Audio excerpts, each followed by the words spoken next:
evening, everyone, and welcome to this platform for this new season. We have twice a year, i.e. we have intense season twice a year. Well, you know the procedure. We have to open a dialogue. We're just facing, but I mean, it's not a position, it's just face-to-face invitation to try and find convergences, divergences. What can we share as values? I would call them the common ground within the European space. Ever since that platform was set up, and I'd like to pay tribute to Clapier, who came here first day with his Belgian colleagues in that wonderful exercise. Anyway, each time we want to have architects who work together, what they have in common in our European space. I'm not saying this because we have these European elections pretty soon. No, we have that European space right from the beginning. 8 years ago, we've had that pace. It's a duo. For the very first time, we have architects from Greece. I want to say, and I would like to welcome them. Thank you for accepting, by the way. You know, we have a challenge very often for an installation on something invented, an object invented by the flow. It's like a half pipe, sorry, symbolizing something which, a pipe, yes, I said a pipe. No, it's not a pipe, it's not a 3D pipe. Anyway, and you know, the effect of swing left and right, you have an idea that swings along. It's like saving on means, it's an economy of means. We had to discuss with my Belgian friend a lot, remember? Where we had this huge moment of the platform. Anyway, tonight, or this evening, point supreme. We have architects, Richard Scoffier and Balde is going to recall their story, their history. They started in the Netherlands. So again, this is Europe, and that's very, very interesting. Willy Rem, Willy Maas, you know, exchanging, swinging, and then we have Mars. They started their journey with Jean Nouvel, which is quite something. You know, the melting pot, the new school of architecture back in the 70s. At that time, we had, Jean rather was decided to set up this Athens college, which they've really transformed. A terrible challenge. And this is Mars. Anyway, that's not the only thing that they did. And Richard Scoffier, the boss. We invite always someone with a critical view. Richard Scoffier, you all know him pretty well. He is a professor. He's part of the critical exercise. We do not always agree, but it's always very, very vivid.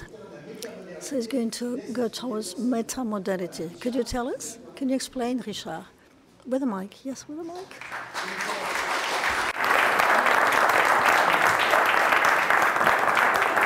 Bonsoir. Écoutez, I'm so happy to be with you. I didn't know Mars, I didn't know Prince Supreme early this year. I met you, I don't know, was it end of last year for a visit of your buildings, Jean Nouvel, and you on your side. I had heard about you, but I didn't know what you worked, not very well. Anyway, meta-modernity, what is this? This is a concept that, in fact, I heard of last week, and I found it very cool. Someone tells me something which really fits those two teams. Meta-modernity, what is it? What does it mean? The problem today, all the architects, gosh, they're mobilized, all of them. We talk about climate change, climate heating, so we'll keep thinking about short circuits, materials, sustainable materials, wood, stone. Of course, you have to build short circuits, I've already told you, and you know, the aesthetic side of it totally vanishes sometimes. And we're reverting back to what could be the very beginning of modernity. Remember, early first steps of modernity, we had buildings, luminous, clarity, You had tuberculosis, you had a lack of sanitary conditions. So the question was, buildings not well built, not always, perfectly built, perfectly corresponding to their function. No, we're coming back to this modernity, this type of modernity. Stone, flexible buildings so that they can last very, very long time. We are back in some sort of I would call it a combat architecture. It's not the type of bacteria we have to combat. It's just fighting the conservation of Earth. Whoa. I'm not telling you you are in that fight, no. But the question is, things are not that straightforward for them. I didn't know your installation. I just had a look at it a couple of hours ago. So your question is a contradiction. Your question is a contradiction. You were discussing this structure, the rigorous structure. We had this Newtonian type of approach. We had the type of group that are in that general approach to fight against what? To fight for the preservation of Earth. You are somewhere else. You impose to that passion type of structure something irrational. It's a sensitive approach. And you, we're going to discuss Athens. What I find wonderful with you is that you have postcards, you have projects, you have references, which suddenly put the question of pleasure, the question of a reference. It's a depth in that reference that you're putting forward. And that reference might be what is going to define that meta-modernity. Yes, indeed, you are in the modernity remit. It can be even an obsession. We see these wood type of buildings. We see this type of constructive structure you have. You are in that modernity in your project. It's a free plan, sometimes no walls, no rooms. It's very free. Yet, you have the type of critical relationship because, in fact, you are called to it. You've been pre-modern, maybe, and then you've been modernistic, and then postmodernistic deconstructivism. So meta-modernity is there to let us understand the evolution of modern architecture. So this is what I wanted to say as an introductory statement. I don't want to go back over what you did, both of you, just on one thing, which I really found breathtaking. I thought your name was Mars because you met in the month of March. Mars in French. No, that's not the case.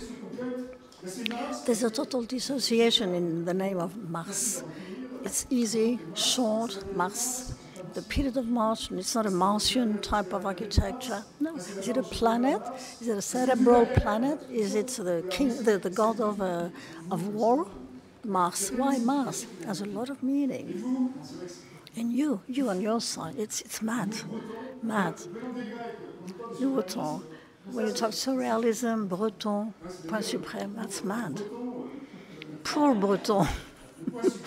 Point suprême. It's that point where everything becomes indifferent. There's no opposition to you. There cannot be an opposition. So death, life, dream, reality, and it is exactly where the surrealistic mysticism has reached, what surrealists have found or tried to find. And by the way, for your architecture, for you, I'll try and explain to you later your project. There's a small-sized project very often, but sometimes I find we have the feeling there's no opposition between the walls. There are walls, but we don't find them. If there's no opposition between the walls, it's an active life. The ground, the soil, the earth. The wall sometimes is treated like, the earth, like a ground. You can put things on your walls. This is like a next growth. Do you know what I mean? A library of that has been growing on your walls. And that's that type of what I call indifferentiation. Okay, what do I have to do now? Mass, that's you. No, with a mic, with a mic, with a mic. Monsieur, s'il vous plaît, no mic, no translation.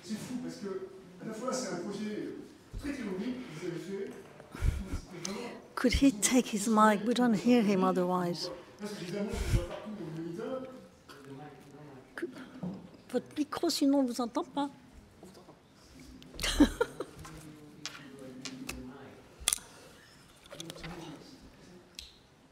Non. Votre micro, sinon on ne vous entend pas pour vous traduire, s'il vous plaît. Thank you. I'm sorry, I'm so sorry. Where was I? I'm sorry, I got lost. I'm sorry, I'm getting mad myself also. Anyway, so on your side, you went back on that college, remember? Jean Nouvel.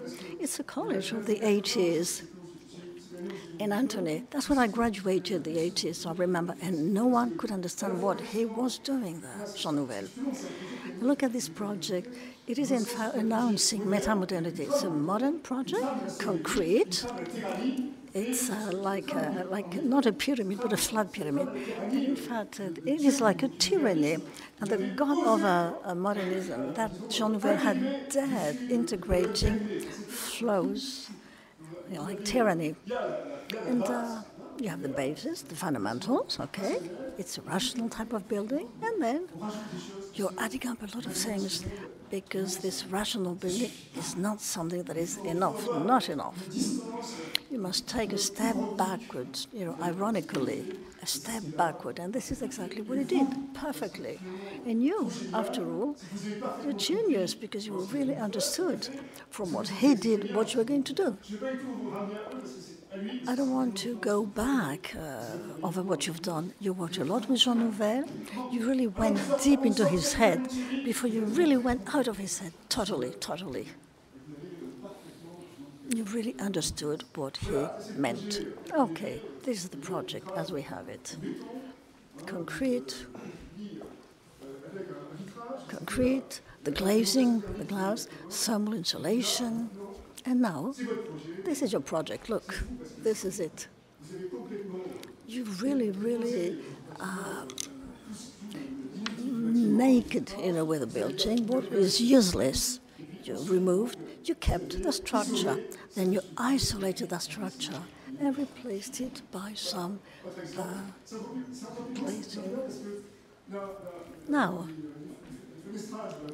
you see these windows, Jean Nouvel, are very thick, these windows, and you went to something very, it's more Nouvelian than Nouvel, in fact. Okay, that's inside. You see the same path, the same pathway. And you have all these cubes embedding the one in the other. It's like music without notes, in fact. And you have the columns. Look at the columns, just notes of music that add a meaning to the building. And you think about it, you think about architecture. And this is how one day, the column became a structure. Okay, this is it. Vitaly has worked with it. You've done a perfect work. A lot of hard work, I must say. I mean, you wouldn't say the opposite. A lot of hard work. Sometimes you have to do something bigger than what he said. Bigger, and it really breaks your head. It is the type of work that is hard work, I repeat. And I would like to congratulate you because you really brought back the principles of Jean Nouvel. You went back to the ruins and you really added some elements from Jean Nouvel. Okay, this is another project. You see this one? It's a free project. It's very modern. It's a current thing on a parking slab. A parking slab. So I mean, you couldn't have a very heavy weight. So what did we have?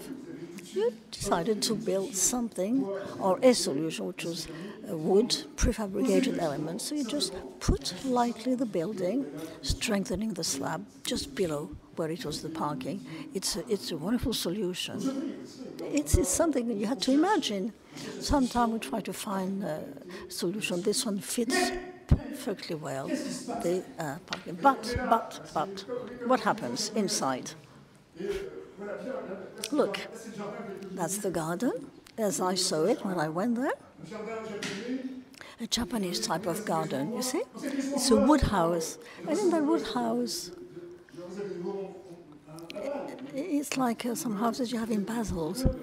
You have furniture, and it's simple stupid, you might say. No. Look, inside, that white passage. Can you see it? You just go through it, you run through it. And it's something you understand.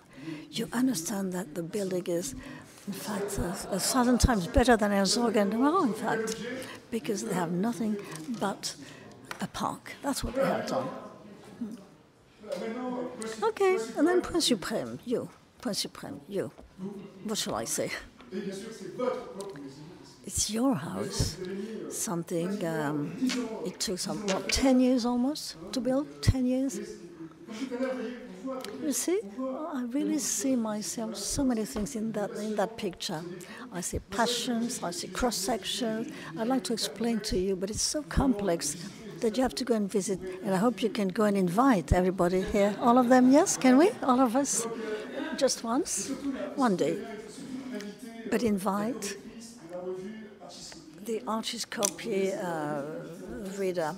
Tell her to go and visit your house. Very important, because she doesn't know your house. Okay, this is your home. Yes? What do we see? There's some sort of a reference to modernity here. The shape. You told me this is for the kitchen. You have other references. You refer to Reno Bonardi. What's the name of that restaurant? Baya? Baya, is it the name of the restaurant? No, I don't remember the name of the restaurant. Baya, I guess it is. It's a lot of references you have in your home. You got the name.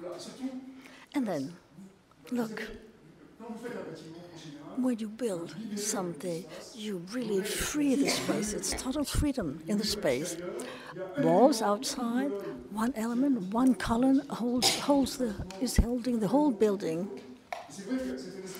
And it's a free space. It's a space.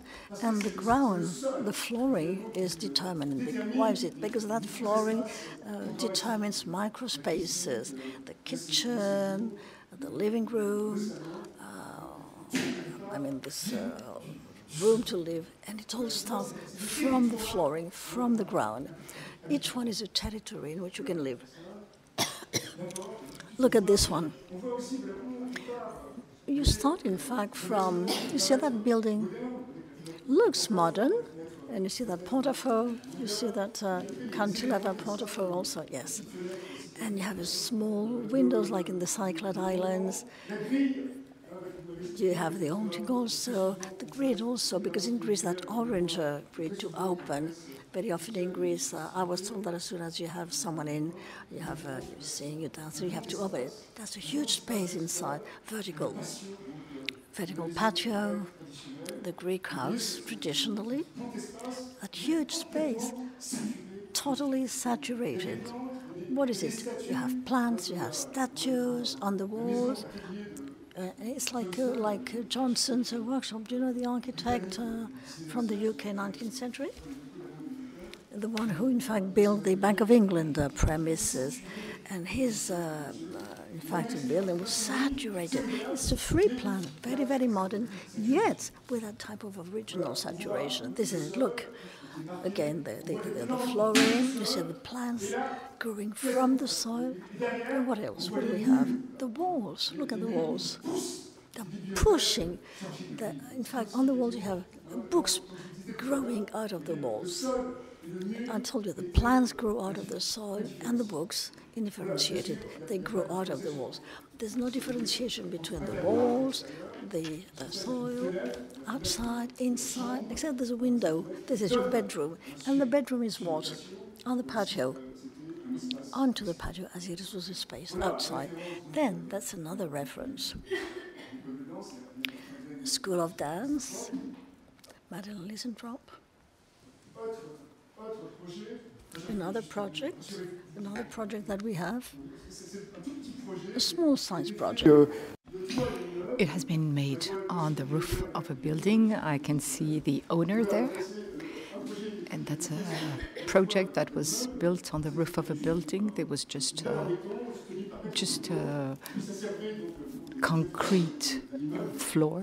And that's where the inhabitants used to have their linen dry, or that's where they had everything drying. And so starting from there, they transformed that space that was protected, and that has become a house.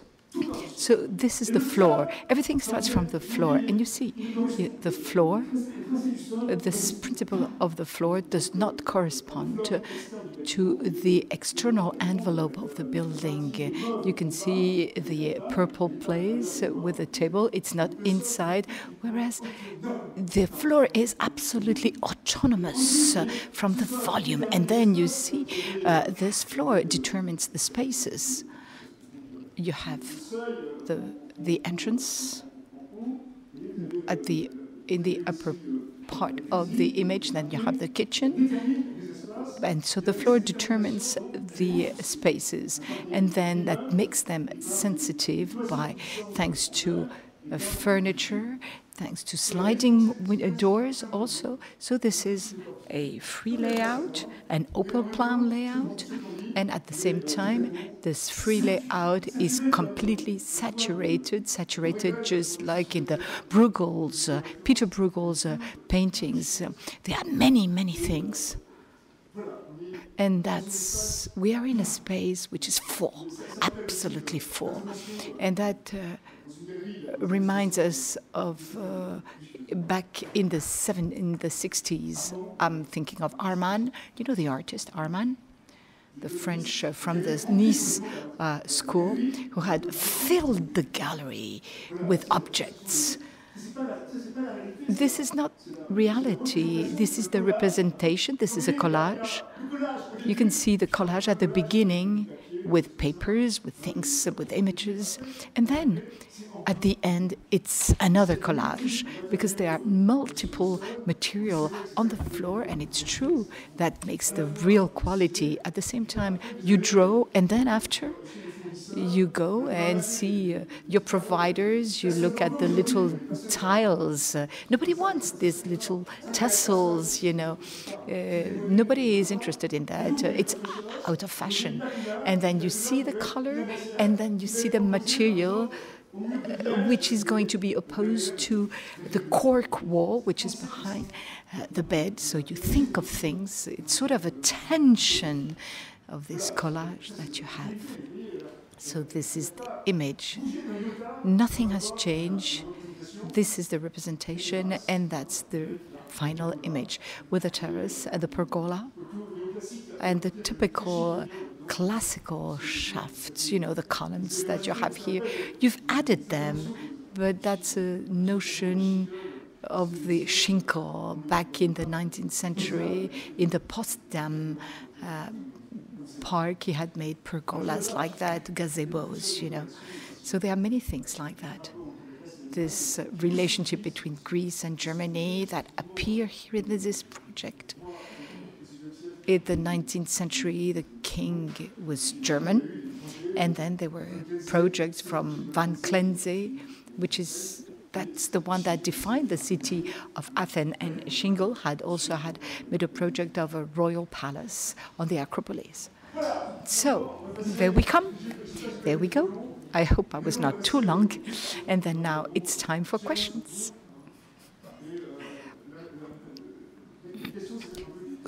Questions or maybe images. Questions. So number one is for Mars. It's Matrix Reloaded. Just turn around. So we see the Nemo character, incredible actor. So Neo, it's not Nemo, it's Neo. What's the name of the actor? So he arrives in a white space, and then he gets out, opens the door, and there finds himself in the patio of a building. And then, again, it's even better. He's in sort of a Baroque palace, he runs away from the bad guys. He goes through the door, bad guys are gone, and there he finds himself in the Alps. That's exactly what you are. So that's the question. You can't speak, all the three of you. Can you hear me? Yes. That's quite interesting because very often in our work we refer to simply the sequences.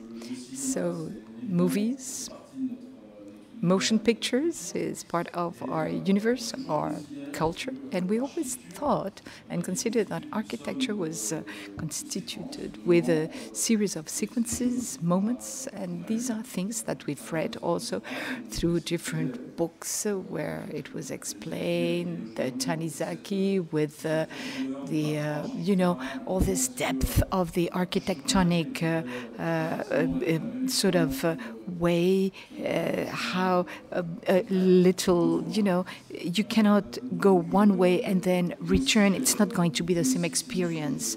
And also this notion of surprise in architecture. So you discover a building, and we also like to create emotions, reactions, provoking them.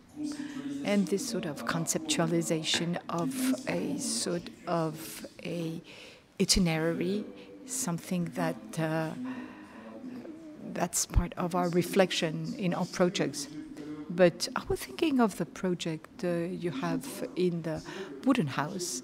But it's interesting that this prefecture of Palaiseau, this is very different. You see a monumental door, and then once you enter, it's a sort of a garden, like a Persian paradise in a garden.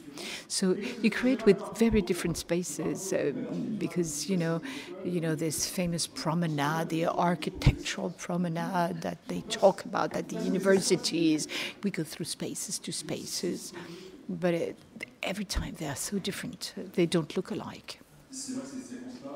It's true that to this sequence we try to give it some sense, some meaning. We work a lot on the housing, and in the housing there is a notion that we like, is the way you come back home, and how do you create the necessary distance between the city and the domestic, the interior, the house. And very often nobody thinks of this space, this in-between.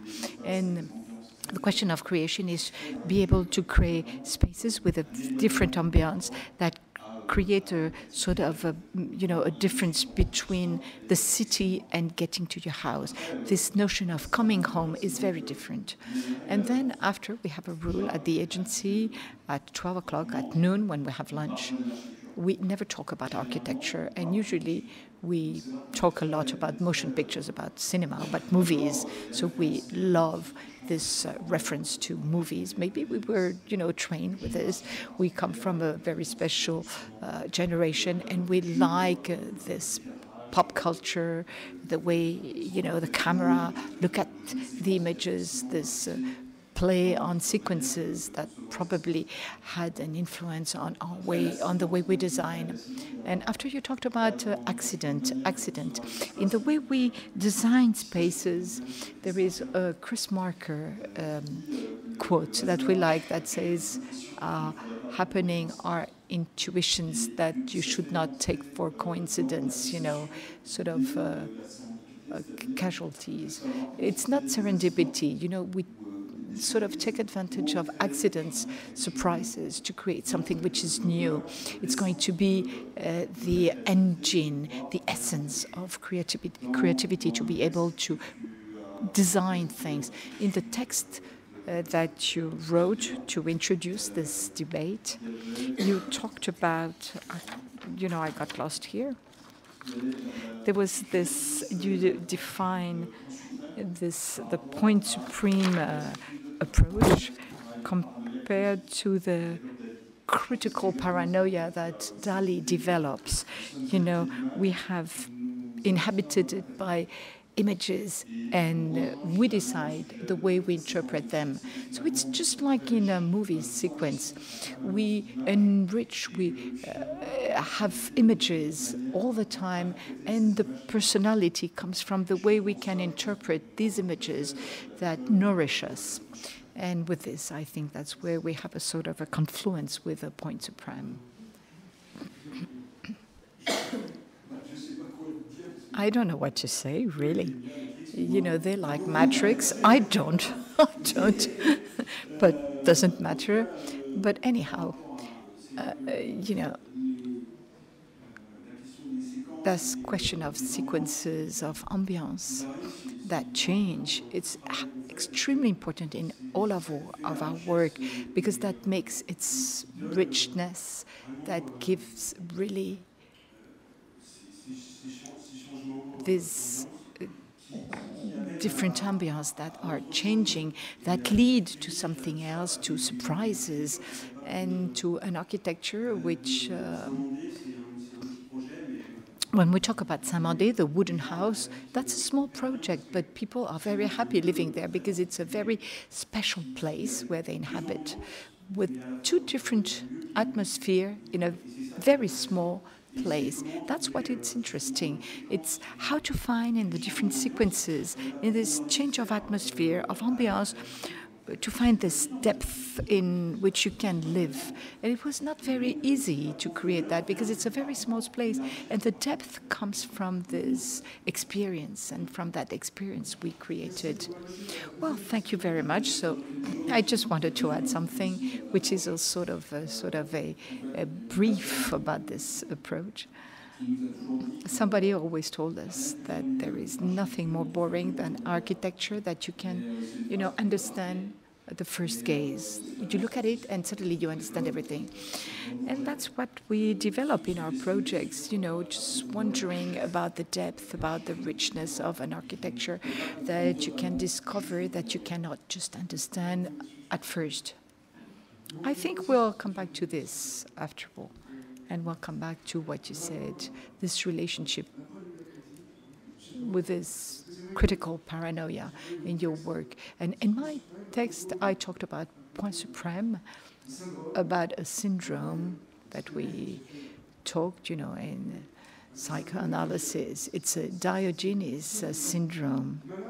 You know, people who are sick and accumulate a lot of objects at home, and at the end, their apartment, their house, is a trap. They cannot even see the furniture, and then the firemen have to come and get them out, you know. And it's something a little bit like that with you. Maybe we could come back to this theme of paranoia. How paranoia? It's a pathology, of course, and that's what Dali says. It's a pathology. I've known people suffering from paranoia. They have a cascade of correspondences, very incredible analysis they can do, which are false, of course, but ideas they can develop. It would be interesting to look at your work thinking of that critical paranoia. That's very peculiar, I think. Now let's go to question number 2. Question for you. It's simpler. I was in Athens. I went back to the Acropolis, of course. And of course, I looked at Dimitri Pikioni's arrangements here, and that made me think of you. It was a sort of a collage. He took lots of stones, marbles, and what he's taken, it's antique, old marble in Greece. There are tons and tons of old marble. Nobody knows where it comes. You know, they cannot be exhibited because it's not interesting. Instead of leaving them in the stocks, in the reserve, he's taken them, he's mixed them to other stones to do this little path. And I've taken this. It is true I went to visit a house from Aris Konstantinos, which is the family house, which is behind the stadium, and that's the same. It's a very important work on floors. I couldn't find them because it's pictures I took 30 years ago. The house in Saronida, it's a house made with stone tiles, and then you have the walls that sort of come up, grow out from the floor. And as Francis said, both of you are completely modern. You studied with modern teachers at the Polytechnicum school, and then you went to the super moderns, the Dutch, OMA and MVRDV, and you've got a very large Greek, very deep Greek culture, because this question, this tiling, this floor. In the apartment I lived last week, everything was with terrazzo, marble. It was incredible. It was a house back from the 60s, very traditional. The building was not very interesting, but the floor, my God, it was flabbergasting. Up to you. You can answer. Just take a microphone.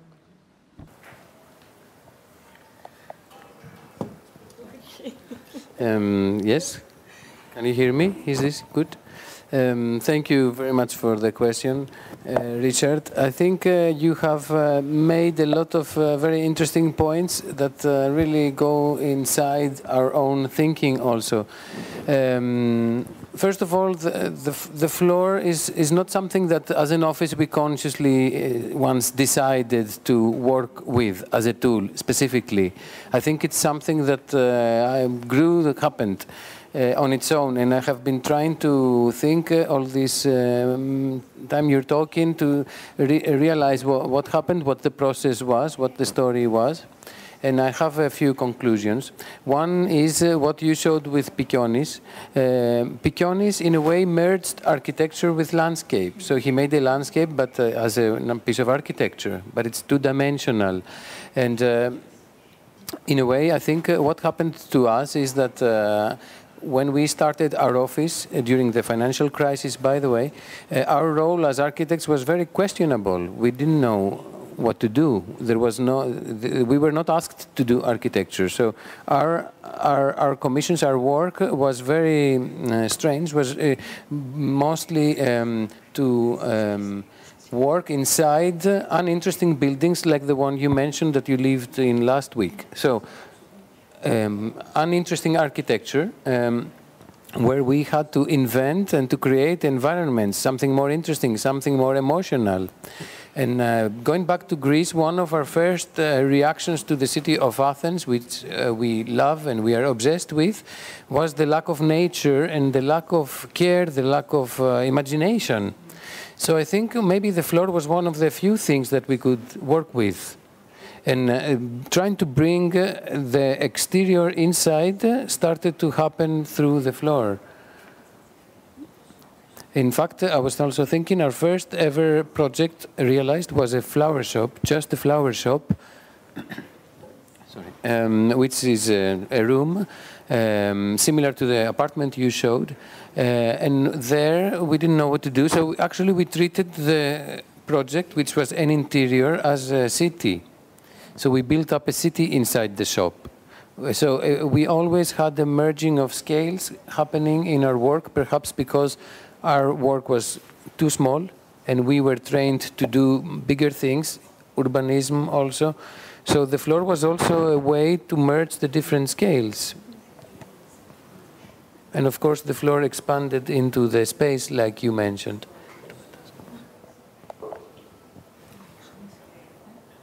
Okay. First of all, I'm very relieved that you present these images for our work.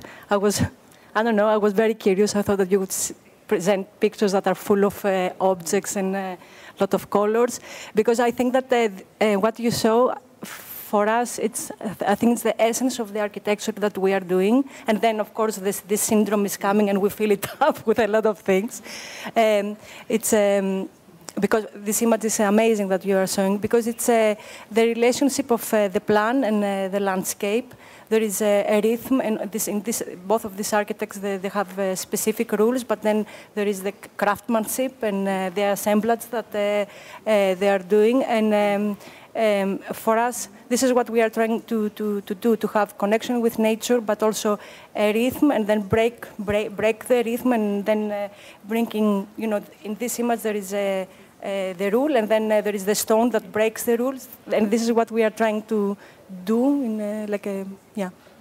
and then of course color and objects and a lot of materials are coming together, but this is the base. I think it's also a reaction to the context we have to work with, because the Greek city is basically a grid. It's a superstructure. It's a endless domino situation for the ones that maybe don't know so well. So as architects, as young architects, what we had to do was not to do architecture, but to really go inside that megastructure and do something. So what we did is what you mentioned also, Richard, that we started to add the pleasure and the freedom that seemed to be lacking. Because all that was there was just the structure. It was like architecture was there, but it was missing the essence or the magic that our profession is supposed to put into space. Most of our work was given, the structure was given. We had to go inside and add the freedom, and that happened, I think, in an extreme way maybe, in order to react to what was given, which was also extreme.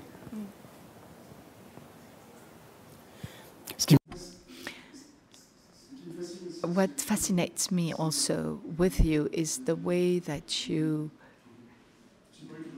I talked about recycling, but you recycle all the woodwork or the work on the metal. Today, for thermal reasons, when you do windows, of course, windows are very thick, and you manage...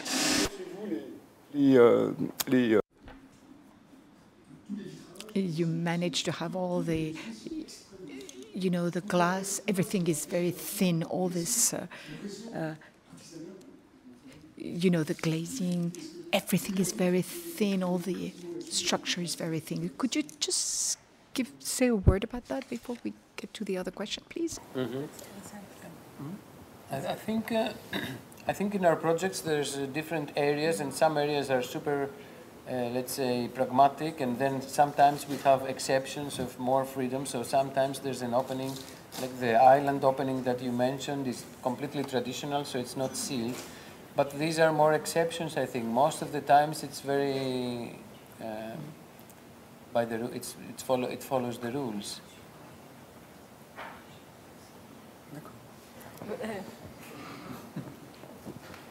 Usually, it's a very humble workers also that they do this. They do the construction of our project, and they go with things that they have.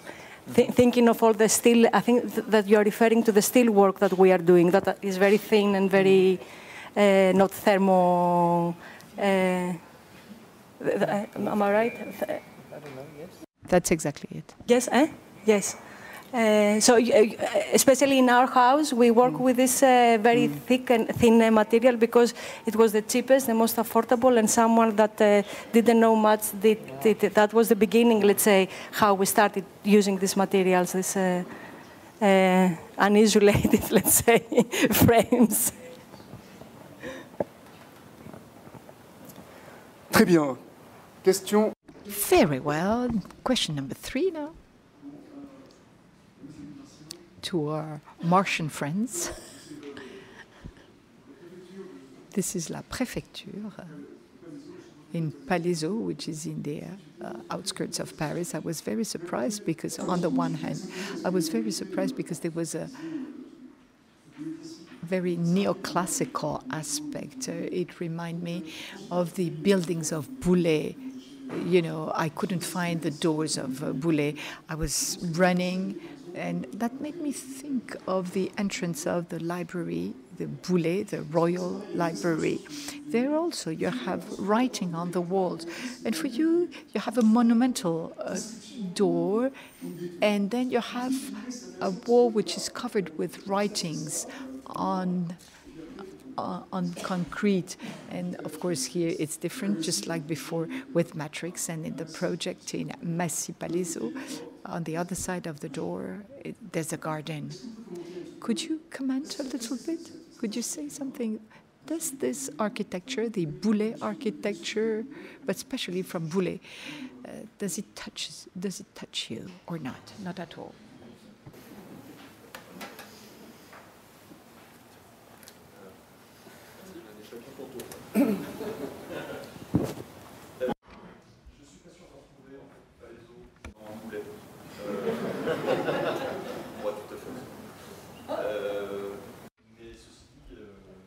I'm not sure. I like very much. Is his mic on? Do you think his mic is on?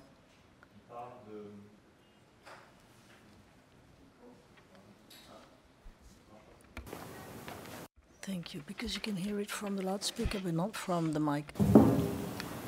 Good, thank you. Yes, Boulet is treating architecture like inside, outside. Outside something happens, specific, which is not transcribed into what you're going to discover inside. And the question of architecture in his text is purely intuitive to me. You print glass on the material. That's what we are interested in. That's what we did. It speaks to us, you see, because there is a side which is hyper-direct, hyper-straightforward of an object, which may sound anonymous. We don't know what happens inside when we look at Palaiso from the outside. Sous-prefecture, we know there's a prefect, it says there's a prefecture, we say we have policemen around, and here, no. The object is invented in such a way that is diametrically opposed to what we usually have of the image of an institution. So we had to find the ways and means to address the building for the city, or for the citizens rather. So we transcribed into the matter what the prefecture meant. We liked it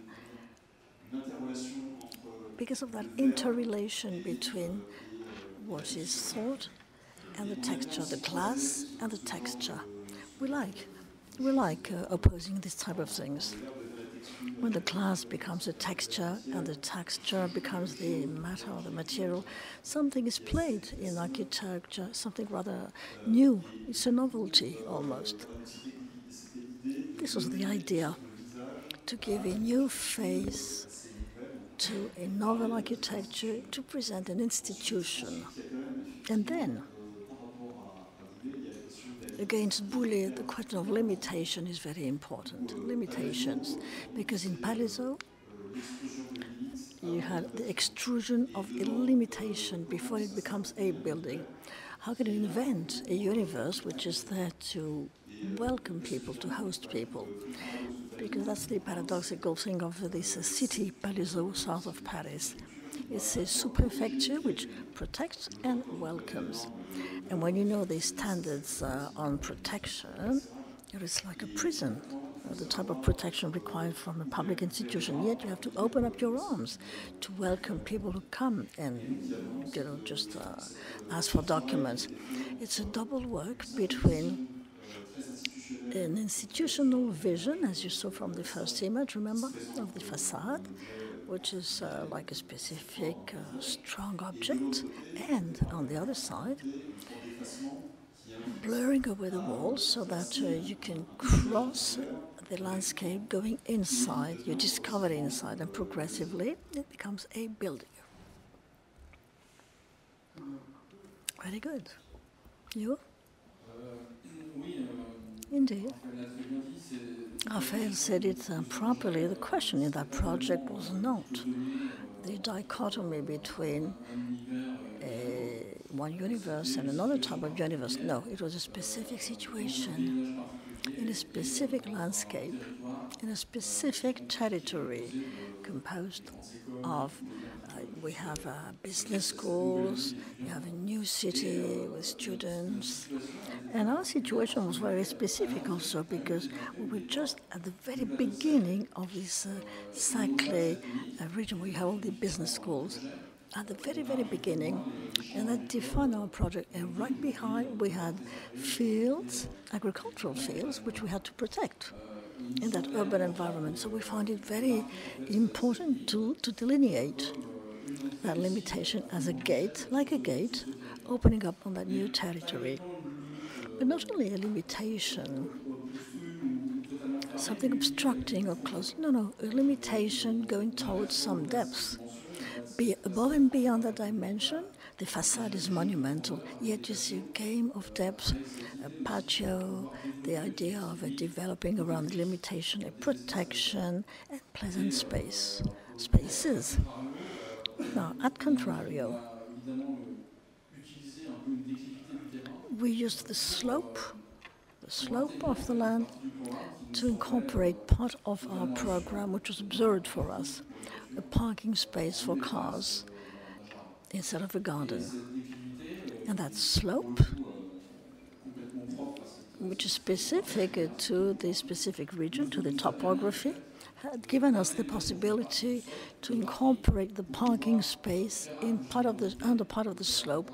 It looked very generous to the gardens. We had a more generous garden, which was much, much larger than what was anticipated originally and in the specifications. Now,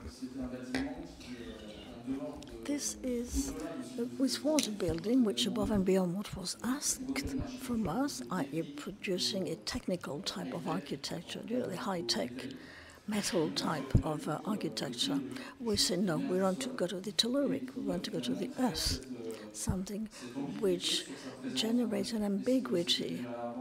Was it there before? How was it? Was it a ruin?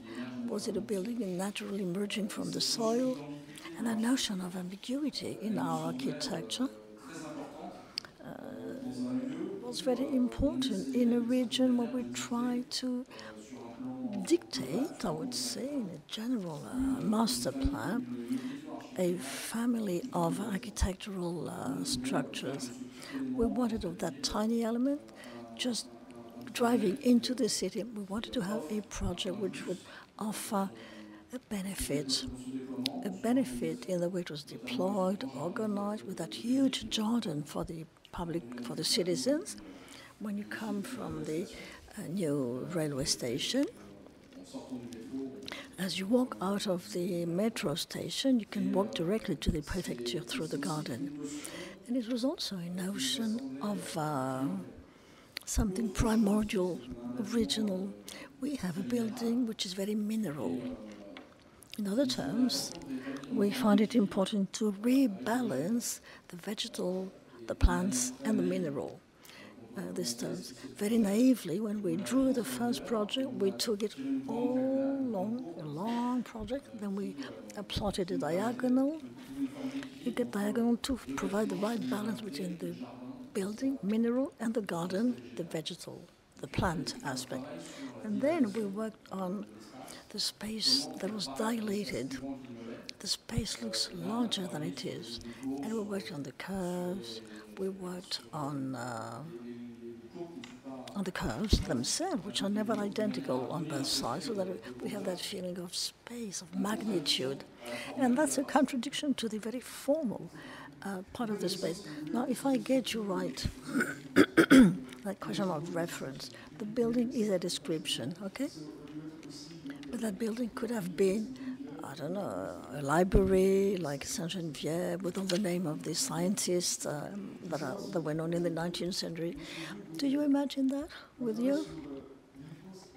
You work on architectural, extra architectural references and for buildings where you had these letters written, the names, antique buildings, if you want to have them.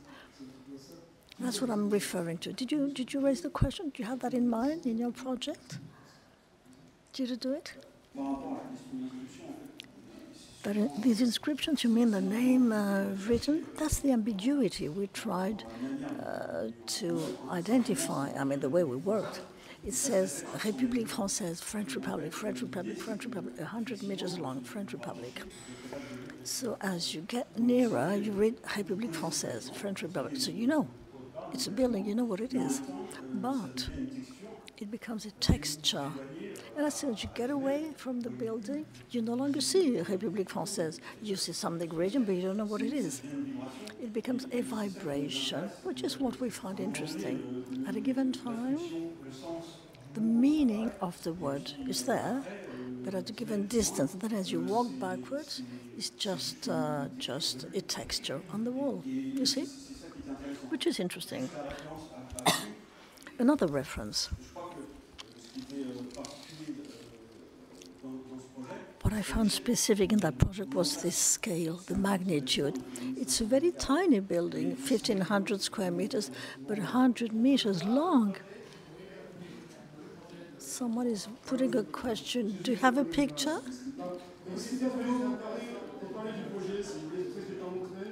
There it is, there it is. You see, it's 100 meters long and not very large. No, the question was not on the project. The question was on what was written on it. It's like something on a grave, something written, or a library, something written. That was the meaning of my question, okay? That's why I put the question, okay. It's okay. Point suprême. Okay, back to your home, back to your house. Very modern.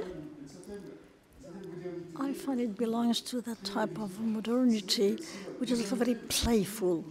Look at the very first project of Remcolas with the Madelon Prison Door fresco, the dance theater, which is similar to the fresco you have on your own project. And this one, Checkpoint Charlie Berlin, okay?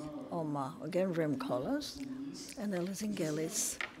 My question, it is my feeling that you started from this modernity, i.e. back, what, in the 60s, 50s, 60s?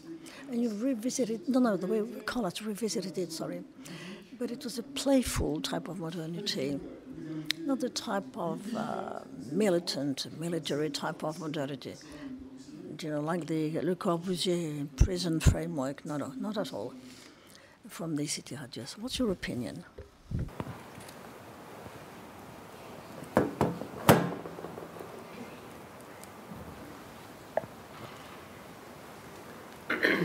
Clearly, yes. Absolutely, yes. We are very close, I think, to this, what you call playful modernity. But, of course, the question is why, right? And I'm not sure, but I can try maybe to share some thoughts. I think what happened is that our training and our whole generation was trained maybe as followers of what had just happened, which was the modern way of thinking, the functional, the futuristic, being talking about function, talking about performance, maybe. But it seemed to us maybe being Greek and being more close to emotional things, emotional culture, emotional space also, relationships, more human, maybe centered ways of thinking. It seemed to us that was missing something. So maybe that's why we felt that we needed to bring back some kind of playfulness. Now, playfulness specifically, I think, is something that can be maybe claimed to be very Greek. I think if I think of the Greek culture that inspires us, the Greek things we notice, you can say that most of them belong to this framework of playful. Why is that? Maybe because I think functionality was never an issue in Greece, in Greek culture, in Greek tradition. Functionality was never alone. For example, if I think of an island house, you know, the island houses, which are very influential to a lot of our work, generally they're very small. And what used to happen is something that everybody has experienced with their grandmothers. In the kitchen, there's a bed, the day bed. So the grandmother was cooking and the kid was playing or sleeping in the bed behind her. So basically the bedroom is inside the kitchen. Now that's starting as a very functional thing, because the purpose is that the kid is close to the grandmother, and also it's of necessity because the house is small, so maybe there's no second bedroom for the kid. But what the result is something that at least we see as something very playful. So I think this kind of combination is what we try to recreate and think about. Apart from playfulness, I think it's also the narration that interests us a lot, in especially the first projects of OMA. All this plurality of materials that they were bold enough to do, but always having a narrative in their mind. Like in this image, the airplane that comes on top of the building, or the painting of Madelon for dance theater. We think that these kind of buildings are, you know, they help you dream in a way and create different kind of connotations, and you are never bored when you are next to these buildings, let's say, because you always find connections with other things, and you always discover things, and the narration keeps changing, so they are not static at all. And this is what interests us a lot. And if I have time to add something, do I? Maybe just to say that what I think is fascinating with this kind of architecture is also the fact that it negates the building, the importance of the building. It's not about a building object. It's difficult to describe this or to see this as a building object. And I think that's something we're very interested in, because instead what it becomes is a kind of environment or a piece of a city, or a piece of, it's a situation that it's difficult to put down. You don't know what the scale is exactly. It's what's fascinating in cities, right? It's the result of this coexistence of things that's fascinating, and everybody can have their own reading, like I think we were discussing earlier. Everybody can find their own connotations in this plurality.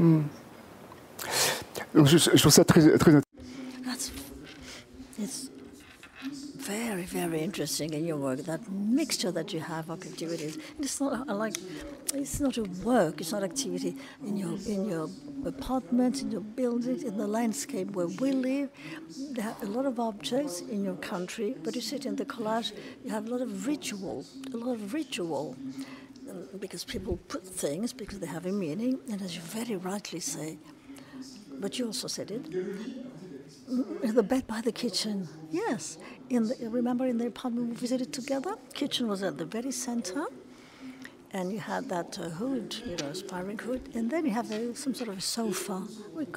And then we went up to the apartment, and you had two people just working by cooking something, I was fascinated. Sleeping, kitchen.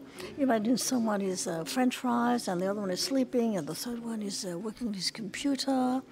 I think he was working with traders, I don't remember. You see all these people mixing, mingling, it's fascinating.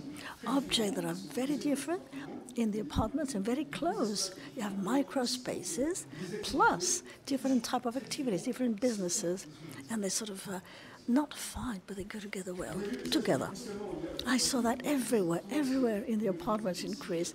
Remember you told me, where I was, you had organized a two-level or two-floors apartment, and then you told the owner, why don't you put a kitchen in the middle of the bedrooms? I remember you told me that. And he did, or he did not, I don't remember. But you see, that's the way you get into some specific unit. You are inspired by a landscape, but a life in the apartment. Bon, très bien. On va passer à l'autre question. Now another question. This is the gymnasium. That's for you. Mars. That's a question a bit like the previous one. I was fascinated in this building, this gymnasium in Choisy-le-Roi. It's a sort of a fragmentation of objects. These are objects that have no relationship between them, that are thrown like that. And once you get there, you see the part where there is the administration and then the gymnasium. There is like an organic relationship, as if suddenly you would completely change environment in sort of fragmentation in contemporaneity, and you go back to something which is more Baroque. And here is the image of Francesco Borromini, St. Charles with the Four Fountains. You can see everything, the columns, everything, curves, everything is related. And here you've got you can see you have all the pendants which are related to the dome, and we've got this organic relationship to things. Well, you fragment. That's great. Everybody does that. This is one of the key concepts of contemporaneity. Souto de Mora told me that exactly. He said, I work with fragments, with the tension of fragments, and you with these fragments, but fragments, they end up being related, organically related, as if they were moving together.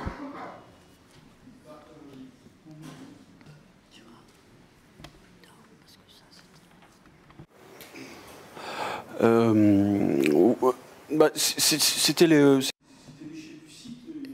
This is the at the scale of the site in the city of Choisy that we've chosen. Little houses, cottages. There are areas that are sort of becoming something. It was a bit complex area. And also before, because there was a high tension line here, so we had to be, very low. We started like that.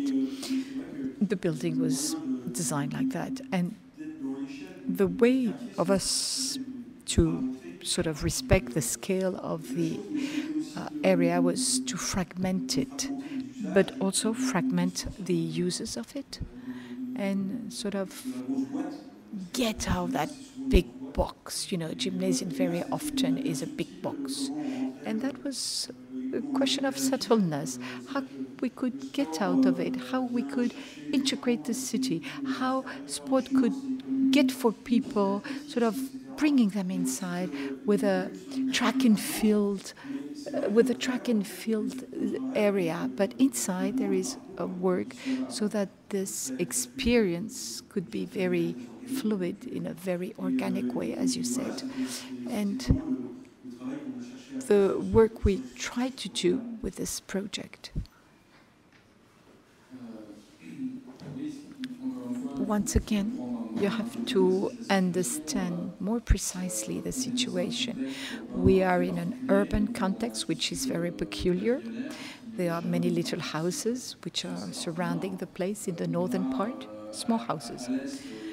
At the east, we have a bigger building. And in the south, we have an old industrial area with buildings, even a little further down, further away, big buildings, skyscrapers. And the idea was to start a sort of nexus, a sort of relationship, a connection in between all these places. This fragmentation with a continuity, with the fragments. How can you merge the different fragments? It was a way for us to have a sort of soft transition between the different contexts that were surrounding the site, the place. For us, fluidity, the curve, the line, all this was a way to sort of respond, to answer to this torn context and find a writing that was more serene to these different shapes, to this sort of abandoned surroundings. And thanks to that, playing on fragments, creating new spaces in a place that did not have any polarity.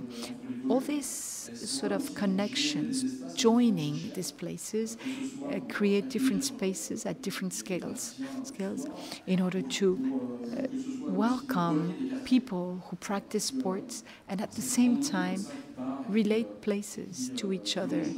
There is a large square, that prolongs our project and that sort of deepens into a residential area and creates a relationship, a link between urban areas that are, side by side, but don't look at each other, do not talk to each other. And we have smaller spaces that come from this fragmentation.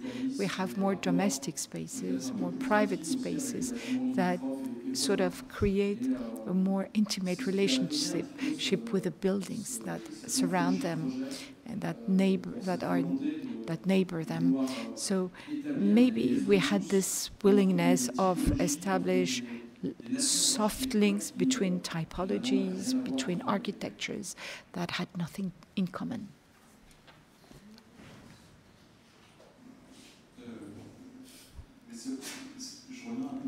I go back to what Sylvain was saying.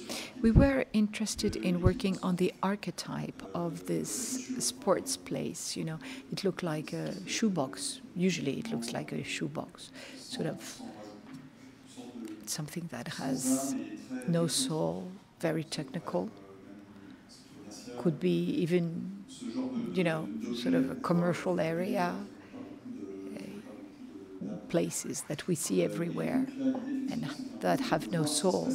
And the idea here was to do what would happen, how could we sort of come out of that places, find interactions to find new qualities. And it's true, the program was sort of an explosion. It was like a ice floating, an iceberg floating. We have this whiteness, and in the places that it broken, the entrance is completely hidden from the main axis. As Julien was saying before, the building should not be understood at first glance. You have, it's not a box. You have these curves. On the one side, you're thinking of a box, and then you have the curves, and then suddenly it's just one building. Yes, it's one building, but you have to look at all the context. And the context is the park that we try to create. The peculiarity of this gymnasium is that it's buried, and the excavations are used to create reliefs. We are going to create hills, and these are all circuits, sort of path for track and field, tracks for sports that come out from the gymnasium and sort of invade this new landscape. It's a very sensual response, that are created thanks to the excavations and all these counter curves due to the architecture. You are less interested in the object than to the global aspect of the building. So the building dissolves itself in this landscape. That function of the curve is more than to unify rather than dissolving. There's unification, there's, this dissolution, and that's the context. That's what we try to work on. We try to look for all the connections and how there could be not only one meaning, but that everything has a meaning in their surrounding. Next question, question number 6. It's for you. It's your apartment, here again. Your house, and here it's the Märzbau from Kurt Schwitters. Schwitters is an artist who's played. It's one of the great artists that use collage, and he started at home, creating an enormous sculpture to exhibit his artwork and that of his friends. And there is sort of Diogenes syndrome. This sculpture initially was in one room, and then it grew, it developed, and extended to the whole apartment and filled the apartment. That's another reference. That's Nice. That's Ben's shop, this famous artist from the Nice school, the realistic school. Very, very, very small little store. That was fascinating in that store, in that shop. Once again, once you entered, you would absolutely drown in all these little things. That was part of his work also. Maybe he's changed since then. But he was in a sort of universe that was saturated with objects. What was fascinating, if you wanted to look for a record, and you were sure to find it after all. And after, you would come back home and you would listen it on the pickup, and it was completely broken. You couldn't listen to the music. So you have the extra saturation here. Your passion for objects, just like the surrealistic, like André Breton, the flea market, has always been a place of inspiration, which was a very strong, inspiring place for Breton and many other artists who belong to the movement. So please, would you tell us a little bit more about that?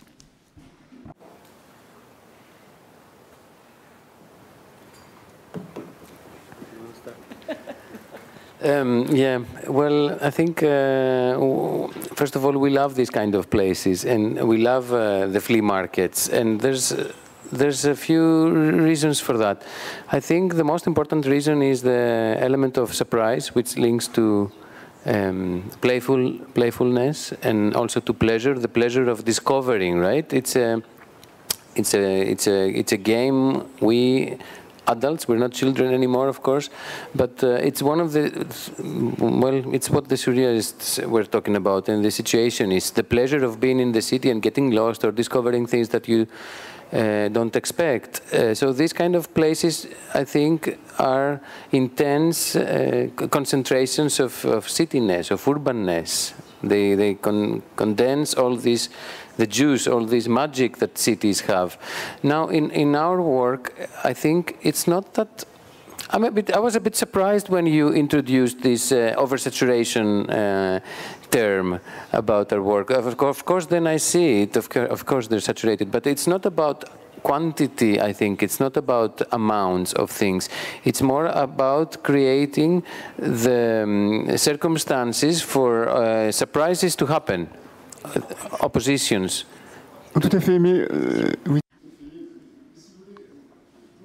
Absolutely, but in your interiors, there is a tendency to saturation. What happens that we have the feeling that we are in a captive world. It's like in Ben's store. You have the feeling that all the records of the whole world, from samba to rock and roll, and everything were there. And when we go to your place, it's exactly the same place. Oh my gosh, we are get there. You don't have to move. We are in a sort of a captive world. Oh my God. I don't know what's the name to this.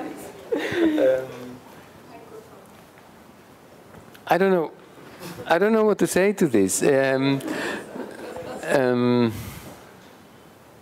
Maybe it's true. First of all, our own house is a little bit of an exception compared to the other work. I mean, the logic is the same, but the result of, I think, maybe of our house is a little bit extra, right? Because if I think of the other project you're showing tonight, the rooftop apartment, it's empty. Of course, the floor is complex and all this, but if I think of that, I realize that actually I think through our work, we create the framework for the things that will come from the owners to happen, and then to take a place, and then to create relations through the framework we built up originally. So it's more about accepting the fact that the reality has stuff. We are surrounded by stuff. The city has stuff. We have stuff. So I think we make up the framework, and then the framework, when things come to populate the space, the framework will activate the relationships. Now, in our house, okay, I accept the fact that it's more full. It's full. Maybe we're maniacs. It's true. We have a lot of collections. We like to be surrounded by things. I don't know how to judge that, though.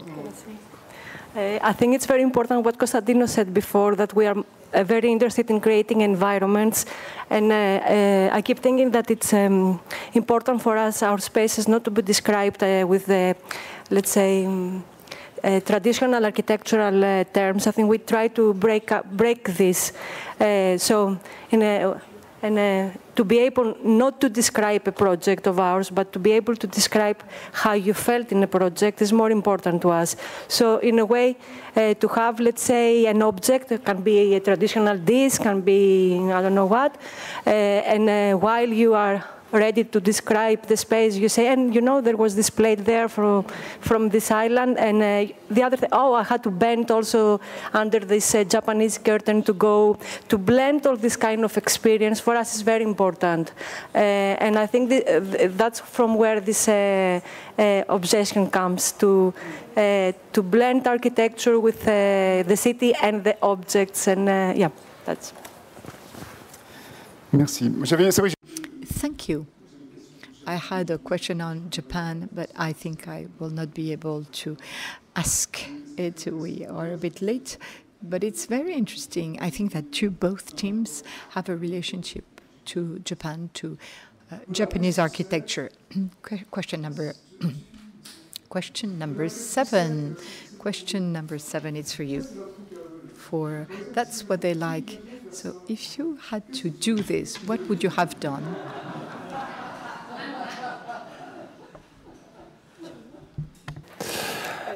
On avait dit pas de questions pièges au début. Well, that's quite a trap, isn't it?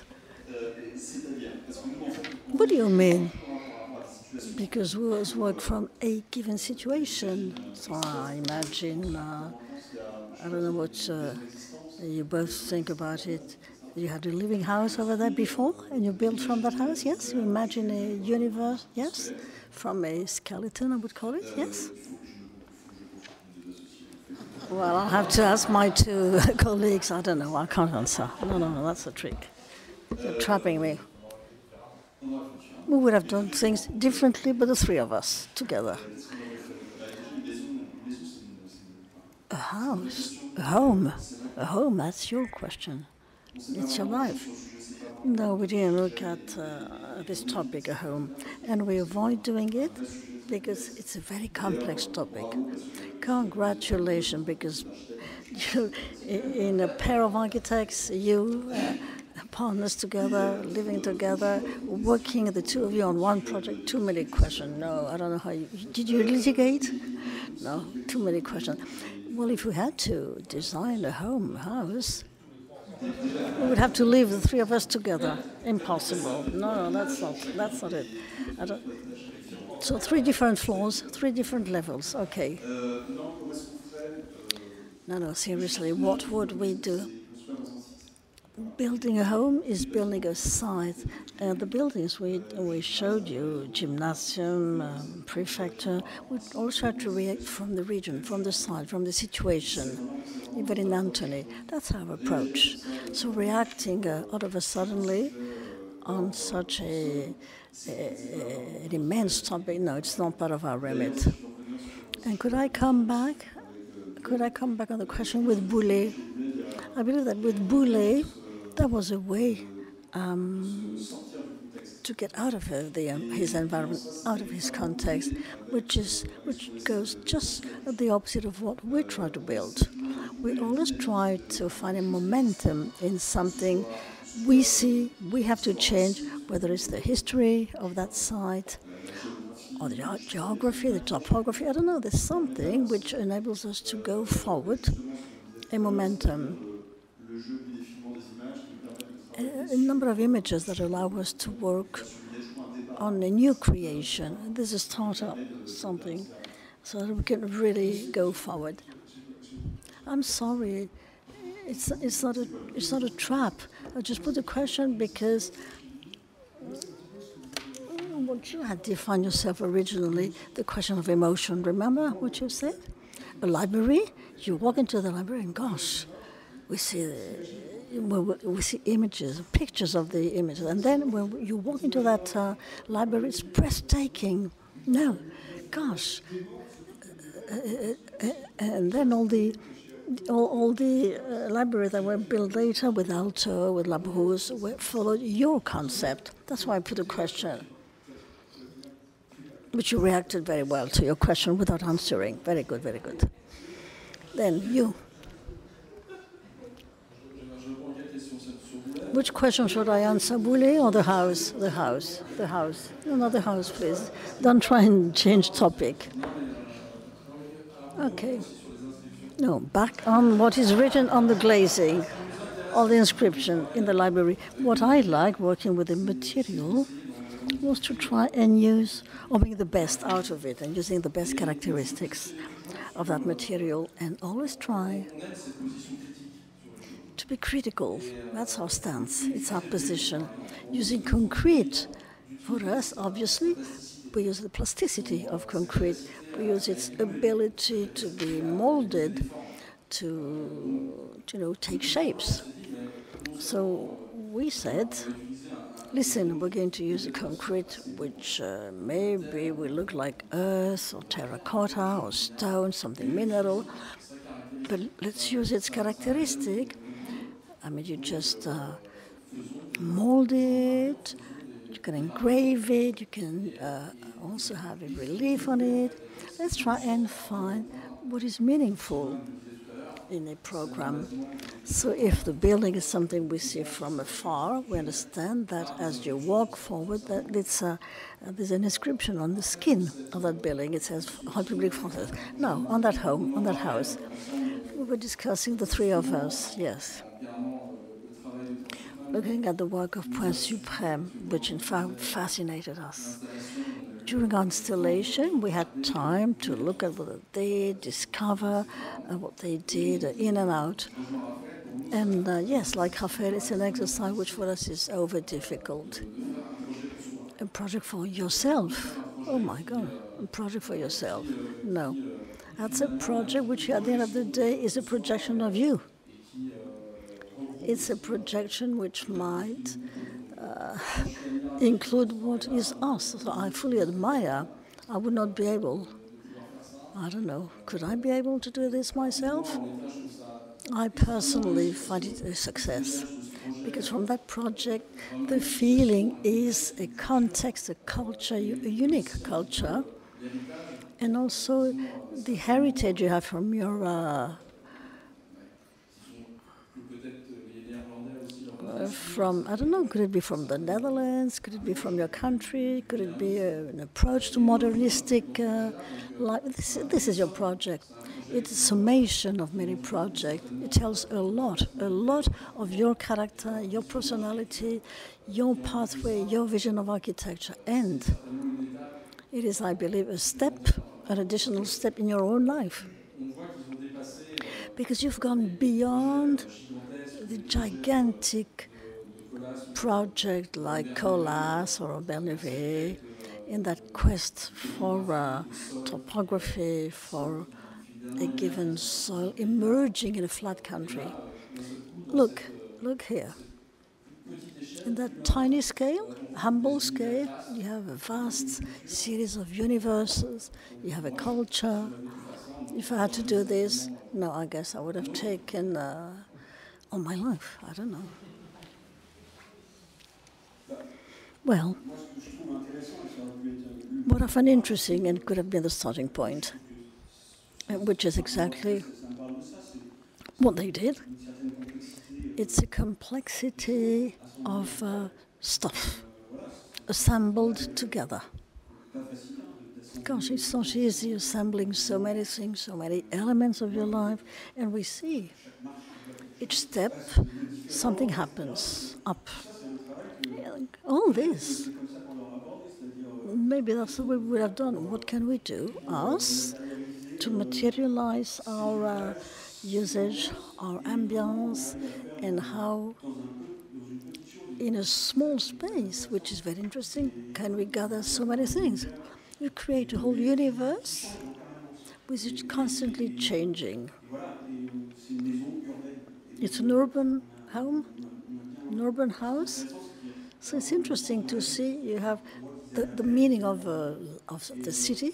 You can feel they love their city, they love Athens, and there's the complexity of the city of Athens. Very interesting.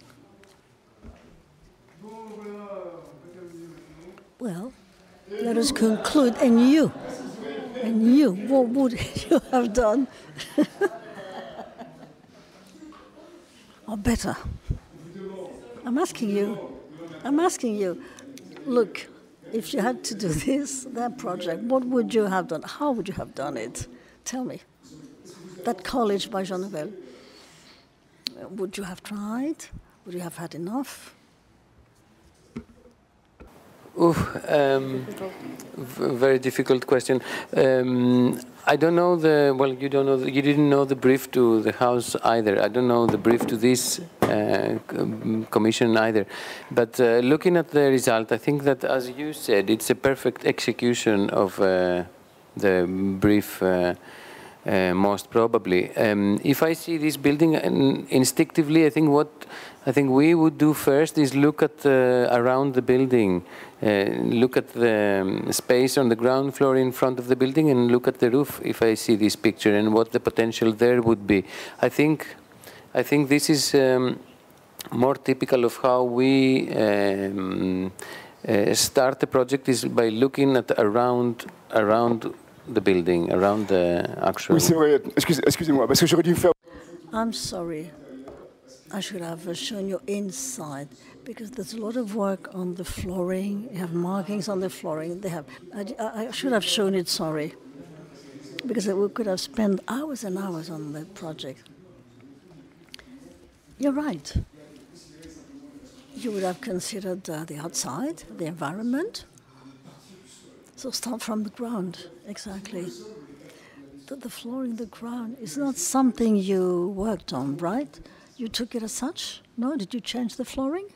What did you do? So yes, you're right. We could have thought we would start it from the flooring and add up onto this. From your work, we see exactly what this building could have become from your home. And you?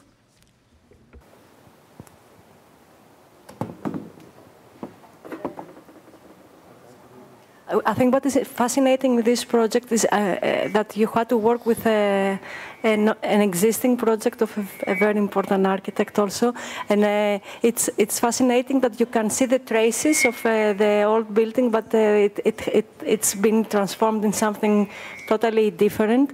And I think it's very interesting that you cannot understand in which time this building belongs.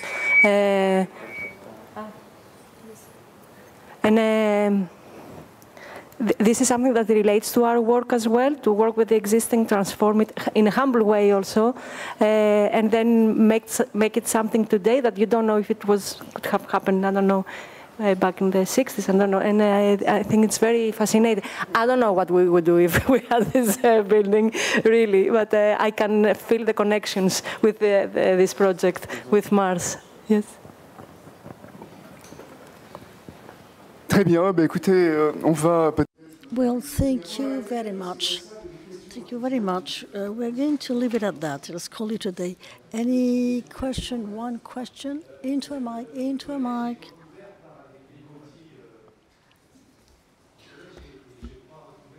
Into the mic.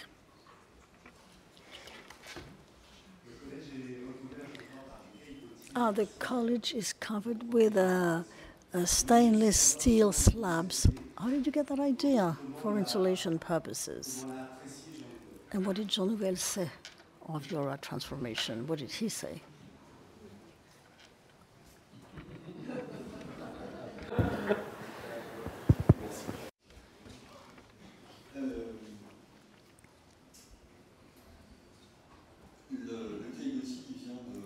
This steel grating or boards, these steel slabs, represent a couple of square meters. There was something specific because it's a fractal type of approach to the material, steel, stainless steel, for insulation purposes. And Jean Nouvel said, I don't know how he said it, but he said the smallest common denominator should satisfy the whole set of data. Quoting incorrectly, but quoting.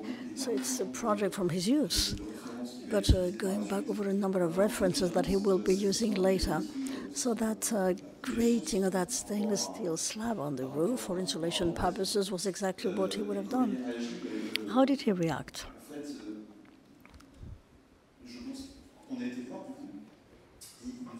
We went to see him and he said, have fun, that's all.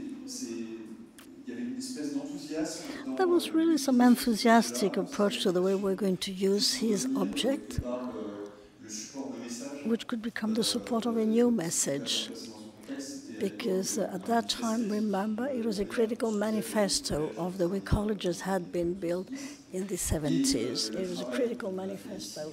And our work, selecting some material, our choice was to take that critical approach to thermal insulation as we currently have it in France, which is not organized the way they should abide by the heritage of the 60s and 70s. No respect for that heritage.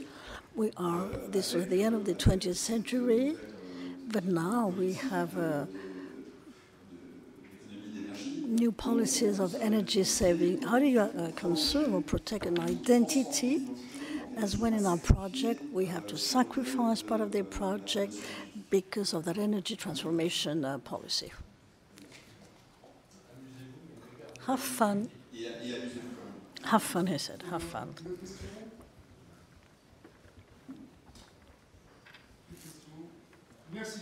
Well, in the absence of any questions, thank you very much.